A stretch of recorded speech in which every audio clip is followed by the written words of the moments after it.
So I'm going to let /x/in on a secret. There are societies all over the world of people that fight with angels. But I am angry about something. These societies have no idea that angels copying human psychology is the reason they attack us. Like d-fucking-rectly, the reason is because of human shit they think they are. I am very angry specifically at suburban white people who try to be gangster, being the main cause of the reason I have to deal with guardian angel assaults all the time. And it will be dealt with appropriately. There seem to be some leaps in logic in this that I'm not fully following. Talk to your doctor about something called schizophrenia. There are no leaps in my actual logic, I'm just not fully explaining my reasoning. Talk to your local police officer about the Knights Templar. What you said is completely incoherent, but please expand on this, it sounds interesting. White/angels analogy.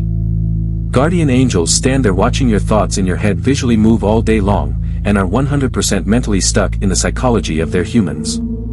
So people you would attack where there are no police, your guardian angels attack directly, usually by cutting into their etheric body.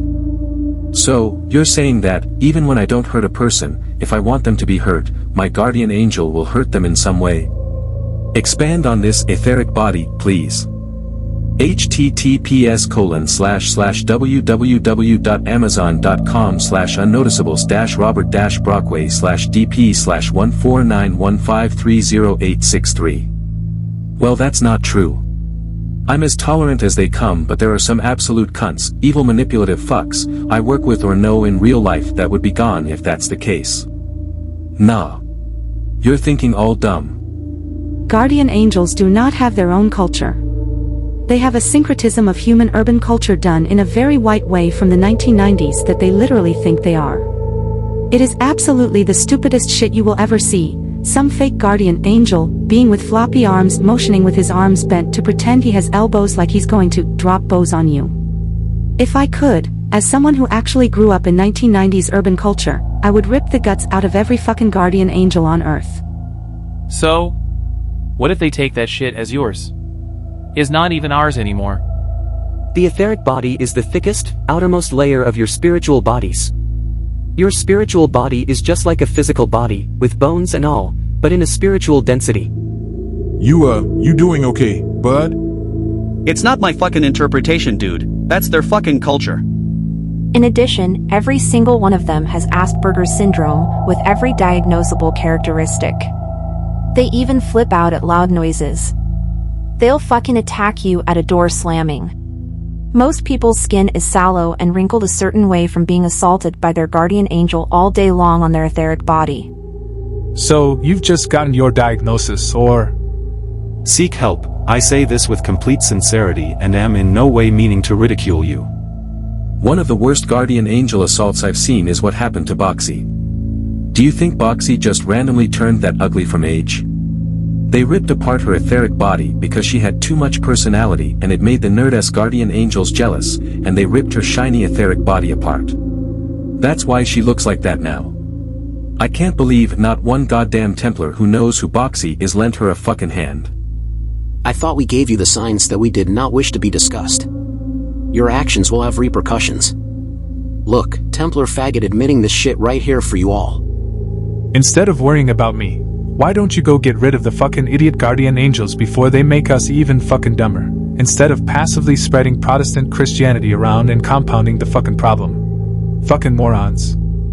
Tell you what, you get your solar angels to get rid of all the fucking dumbass guardian angels in my area, and I'll stop talking about your secrets.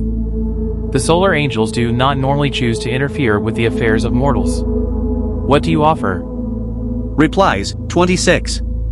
Posters, 7.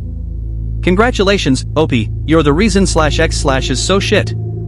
Get help for both your schizophrenia and faggotry. Are you really that lazy? Go get a normal job instead of paid for 'em posting you arse. Stop role-playing, faggot. I dunno, how about I jerk off in a cup and burn some frankincense and myrrh? So are you saying people's own guards attack them? And are you saying Knights Templar help those being attacked? So you are saying cops are what? And do you have a guardian angel? You're confusing the higher body with guardian angels. Checked. So you're saying angels act like niggers? Correct. I'm fucking done with this shit. Everything about the fight between angels and secret societies is bullshit because the angels are just doing shit that retarded white people do, and you're fucking nitpicking at them for not being angelic, but all of you are that fucking dumb. Yeah. Her angels enact karma on me. It's bad. I want to rape little babies and get away with it. You really expect sympathy on this shit? Tell us more, OP. You have my attention. Oh, there you are, bae. The fuck you talking about, nigger? There's a secret war between angels and secret societies like the Knights Templar. But what nobody appears to get is that angels are simply white people who have no police restricting them and think they can get away with shit. Like for example, the entity shit where they think they can get away with anything without repercussions is the same thing as when you see some white lady shove a black guy in line and then get punched in the face. It's really that apparent to me after watching them for this long. And don't kid yourself, a white version of 90s urban youth culture is angelic culture. And half of these edgy secret society faggots are so loser that they copy the attitude and culture of angels. You're all that fucking gay. I know a name of some of those organizations. NERV and SEAL. But what nobody appears to get is that angels are simply white people who have no police restricting them and think they can get away with shit. Are you talking shit about the Hells Angels, man? Hey guys, this is my first post on X. Anyway, this morning I had what was a pretty normal but lucid dream, but one point in the dream I am walking through a hallway and it's empty. It looks like a hallway in a fancy hotel. The walls are red and they also have the golden tint on the sides and corners with plants. One point I walked to the end of the hall to a type of room. I think it was a large elevator room. Anyways, I'm about to go until a figure pops out from the left corner of the room coming towards me with a large amount of speed. The thing is that it wouldn't normally scare me. I've had stranger dreams before, but none of them have ever done this to me before. I get this feel by my neck and shivers down my spine. The figure looked like it was pixelated, but not too much to fully hide the figure's looks, but it was strange that it was pixelated in my dream, as if it was hiding something, or if I was blocking the image subconsciously. I don't know, but what I saw was a girl with long black hair, a pale face, and I think the eyes looked dead and were white. Also, she had blood all over her mouth and neck. Something like this usually doesn't even scare me. I love horror movies, but they never really scare me, only horror games. But what happened in the dream after was she ran past me, or more like glided. She was fast. She ran backwards back to the end of the hallway and just stood still in front of me, and again I had that feeling like my throat was constricting itself and shivers would go down my spine, which I never happened before.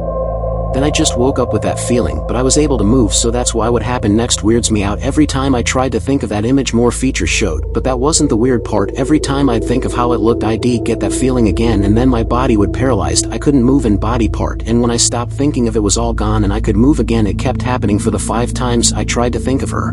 I couldn't fit it all in one text, so here's the rest. After the 5 times I tried to remember, the image was out of my head, as if I subconsciously erased her from my head to protect myself or something like that. All I remember is that she looked like she was in her late teens. The pale face, the white dead eyes, and the blood. Thing is, I'm an atheist and I know the dream has nothing to do with the real world, but it still creeps me out, so I told my dad that. But thing is, he is very superstitious since my grandmother's side of his family comes from Irish gypsies, as he claims. So I told him the dream and he told me that my grandmother would call it a bad omen, which means something bad might happen to me soon, but I don't believe in that. Also, I realize now that I think the girl might have been infatuated with me when she started to look at me in the dream. Don't really know, but I feel that it might have been like that. And again, Eve had creepy dreams that felt real before, but this one terrified me. Not cause of what happened, but I don't know how to explain it. Just her. Usually an image like that doesn't scare me, but this one did.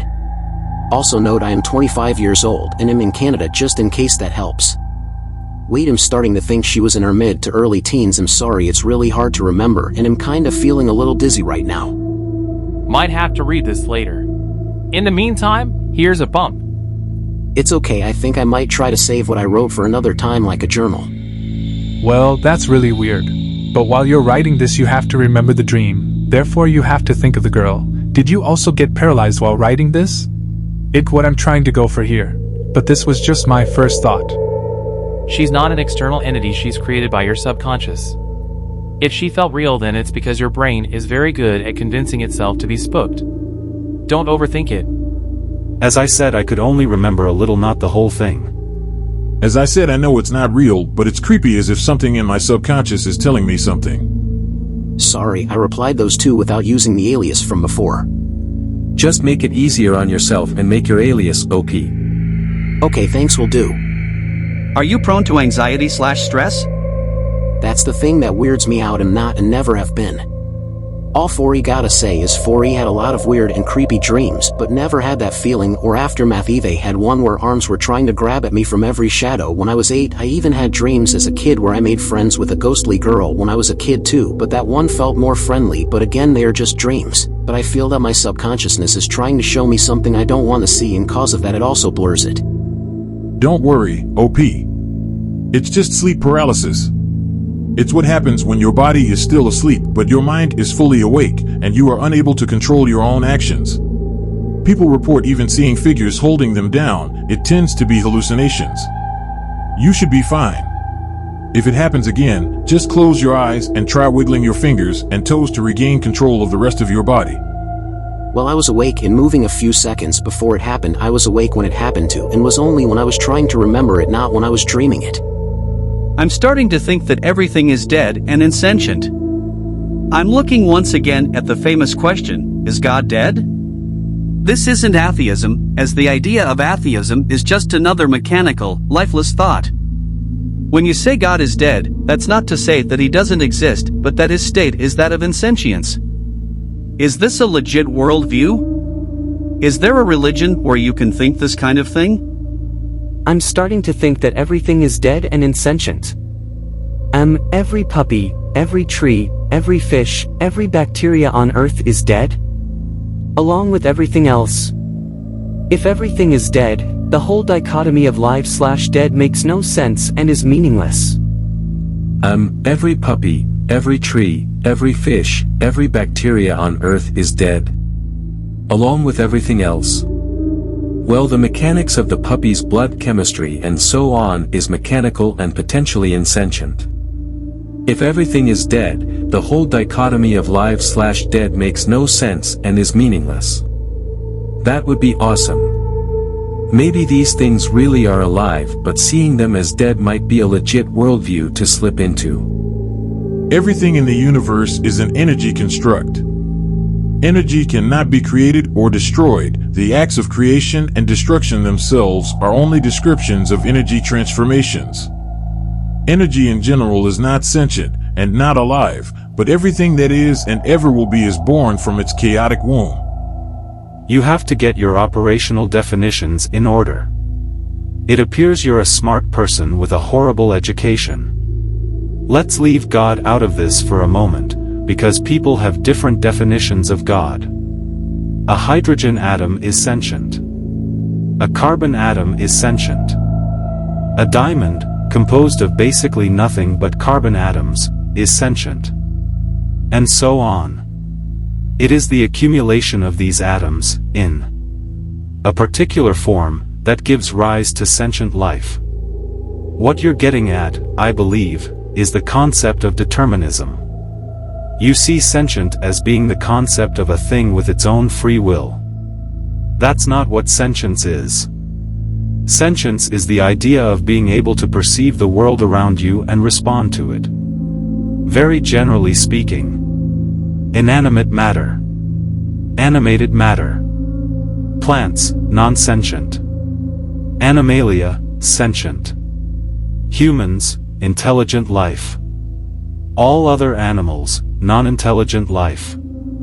The question of whether even sentient beings have free will is an open question. Hope this helps. I didn't get quad 7s cause I made a typo.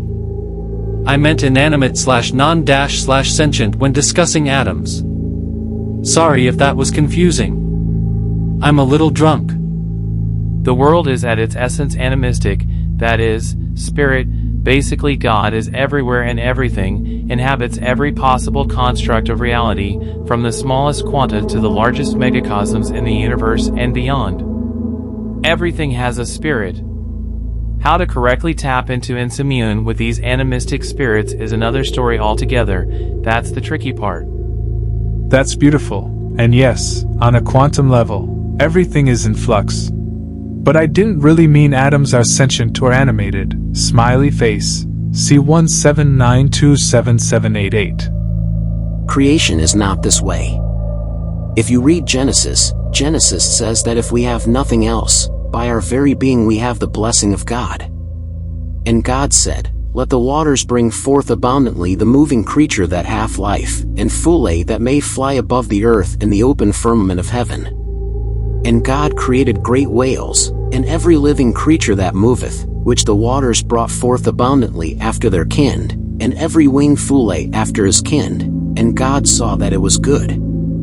And God blessed them, saying, Be fruitful, and multiply, and fill the waters in the seas, and let foule multiply in the earth. With Wix, you can And the evening and the morning were the fifth day. all in one go. Beware of false prophets which come to you in sheep's clothing, but inwardly they are ravening wolves. And more. Ye shall know Save them time, by their fruits. customize Do men freely gather with grapes of SEO thorns, on or Wix. figs of thistles? Even so, every good tree bringeth forth good fruit, but a corrupt tree bringeth forth evil fruit. A good tree cannot bring forth evil fruit, neither can a corrupt tree bring forth good fruit. Every tree that bringeth not forth good fruit is hewn down, and cast into the fire. Wherefore by their fruits ye shall know them. Do you ever feel like the only sane man on earth? Lofty thoughts and philosophical ramblings are not my forte, but let me say this, sometimes, I feel like we die when we are born, and we are born when we die. We're talking about reality ITT though not feels. Why did God kill my brother's unborn child? Why would an all-loving God create a world where children can die before they are born, or be horribly afflicted before their imminent deaths? I can't touch God. Feels are part of reality. Goddamn normies. GTFO. Maybe the soul or spirit of your brother didn't need a full life or body experience, but just a small blip of energy as part of a longer journey. There is life on many worlds and dimensions. Perhaps he needed something that can only be gotten on Earth, but already got it before being born. Satan will have you believe God is dead, but he is very much alive. In fact, he is life itself. Oh, I know that the child's soul is probably fine. A brief sensation of pain, already forgotten to an infant's mind. However, the suffering that it has caused on those of us still living is eternal. I don't think you're the anon I was replying to, but my question still stands. Why would a sinless deity do this? This world of darkness is disgusting. I don't think deities are necessarily sinless. I've seen some disturbing shit in the spiritual realms all over the place. Sometimes people put forth their best efforts, and still get killed, betrayed, hurt, etc. That suffering is a gift in a way, to show that entity it really meant something to those people. The feelings aren't wasted. Things are kind of confusing, but trying to manifest stuff on the physical from the spiritual can fuck a lot of shit up for the people actually living there. I don't know. It is a mystery to me as well. I think that in the end all things will be good existentially for everyone. A Christian man named Arjun also thought such things.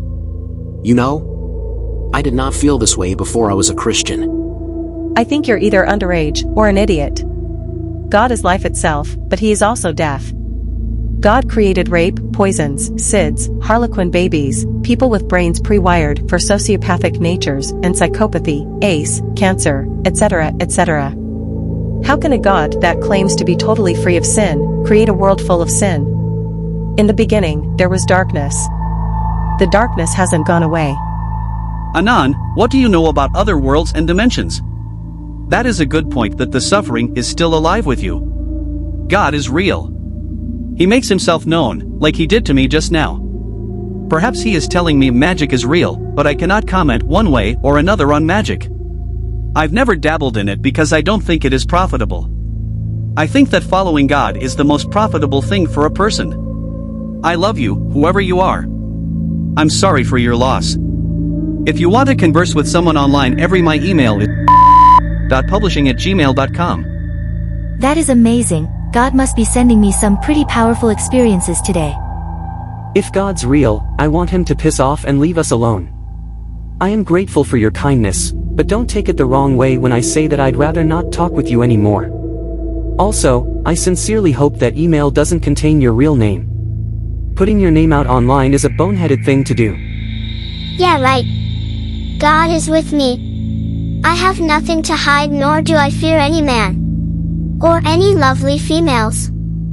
Who says your brother's unborn child has been afflicted? The only afflicted ones are those mourning the loss of the child. I wasn't speaking of that specific child, I meant in general. There are some horrific conditions that children can be burdened with before they die. Fair enough. It's because God's creation involves randomness, to say nothing of man's evil deeds causing most of the pain and suffering in the world. It has to, in order for humans to have free will and be truly conscious, independent beings. God could have created the universe so everything was completely perfect in all ways. But then we would be nothing but androids, without choice. And then the creation would serve no purpose. Sounds like nihilism. But I've never really bothered with it. What about you, then? Are you dead? Are you insentient? Then what of the thoughts you're thinking? Whence came the thoughts? I tend to view the opposite, everything's alive. But I think in either case, the question arises, in what sense are you different? Or are you different at all? I've never really studied philosophy as I've always meant to, but I remember something about Descartes' assertion, cogito ergo sum. I think, therefore I am.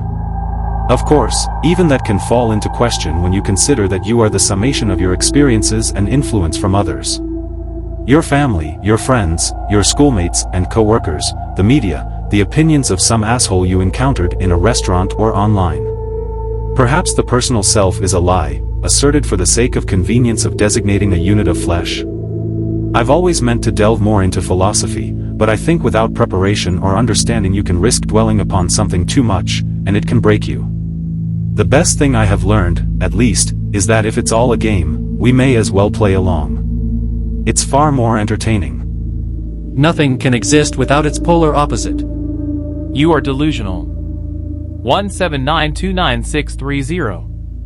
The second belief is actually the most logical take on religion I have ever heard if you really think about it. What is the polar opposite of a wrench? A pizza? A seahorse? Au contraire, my beliefs are based on logical deductions. You seem to have a very immature conception of God. You speak as if your brother-in-law's fetus dying is in fact a bad thing, when we very well could have been the rapist or pre-wired psychopath you just ranted against. This also presupposes that biological life and death are what they seem to be and that there isn't a larger force at work. If you've ever swatted a fly, does that fly not have a right to life, but because you've deemed it a pest you think nothing of it? Wouldn't we be thought of in a similar manner to a much grander being? Maybe he committed suicide. Religion. No, but you can think it always and forever.